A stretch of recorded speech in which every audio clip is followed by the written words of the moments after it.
જૂનાગઢના ગિરનારની ચોટી પર આવેલ અંબાજી મંદિરમાં દારૂ અને નોનવેજ પાર્ટી થવાના વિડીયો વાયરલને લઈને વિવાદ ઊભો થયો છે।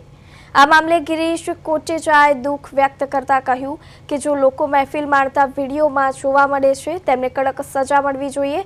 દર વર્ષે અહીં મહાશિવરાત્રિનો મેળો અને ગિરનાર પરિક્રમા જેવા મોટા ધાર્મિક મેળાઓ યોજાય છે, જેમાં લાખો શ્રદ્ધાળુઓ ભાગ લે છે। આથી આવી ઘટના ફરી ન બને તે માટે તંત્રએ કડક પગલાં લેવાની અને દોષિતો સામે કાર્યવાહી કરવાની માંગ ઉઠી રહી છે।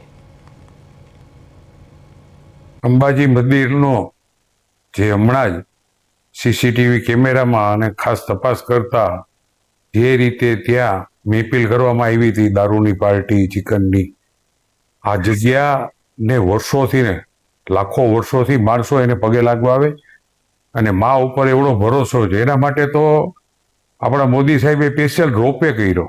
એટલી બધી શ્રદ્ધા છે કે રોજ લગભગ 10-15 હજાર માણસો આવે છે અને પૂનમ ભરવા તો બોમ્બેથી પણ લગભગ 5,000 માણસો આવે છે।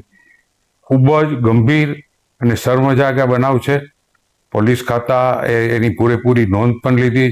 તરત જ કલેક્ટર ઓફિસમાંથી પણ નિર્ણય કરવામાં આવ્યો કે જે 11 જણા હતા એને ત્યાં જવાની પણ મનાઈ કરી દીધી। આ એટલી બધી દુઃખદ ઘટના છે ને કે સહન કરવી મુશ્કેલ છે।